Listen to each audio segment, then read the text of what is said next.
मराठी, तुमचा विश्वास आमची ताकद.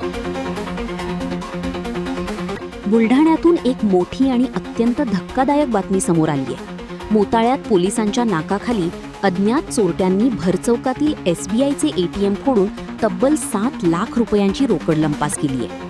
धक्कादायक बाब म्हणजे ज्या ठिकाणी ही चोरी झाली ते ठिकाण बोरखेडी पोलीस स्टेशनपासून अवघ्या हाकेच्या अंतरावर आहे.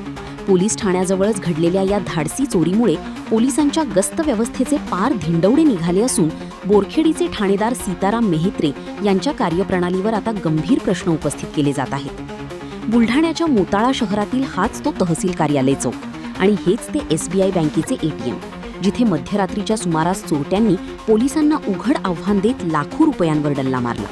अज्ञात चोरट्यांनी गजबजलेल्या चौकातील हे ATM अत्यंत शिताफीने फोडले आणि आतमध्ये असलेली सुमारे 7 लाख रुपयांची रोकड घेऊन पसार झाले. सकाळी जेव्हा नागरिक नेहमीप्रमाणे या परिसरात आले तेव्हा हा धक्कादायक प्रकार उघडकीस आला आणि मोताळ्यात एक खळबळ उडाली.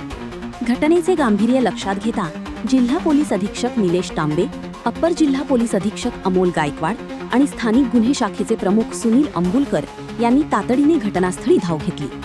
सध्या पोलिसांकडून CCTV फुटेज आणि तांत्रिक पुराव्यांच्या आधारे तपासचक्र फिरवली जात आहेत. काही महिन्यांपूर्वी याच बोरखेडी पोलीस ठाण्याच्या हद्दीत चक्क जिल्हा पोलीस अधीक्षकांची दिशाभूल करून 5 ते 6 जुगार अड्डे सुरू करण्यात आले होते. आता थेट पोलीस ठाण्याच्या हाकेच्या अंतरावर ATM फोडल्याने रात्रीची गस्त नेमकी कोणासाठी सुरू आहे असा सवाल नागरिक विचारत आहेत.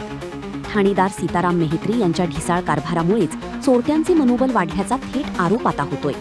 वरिष्ठ अधिकारी आता या प्रकरणावर काय कारवाई करतात आणि चोरटे कधी गजाआड होतात याकडे संपूर्ण जिल्ह्याचे लक्ष लागले.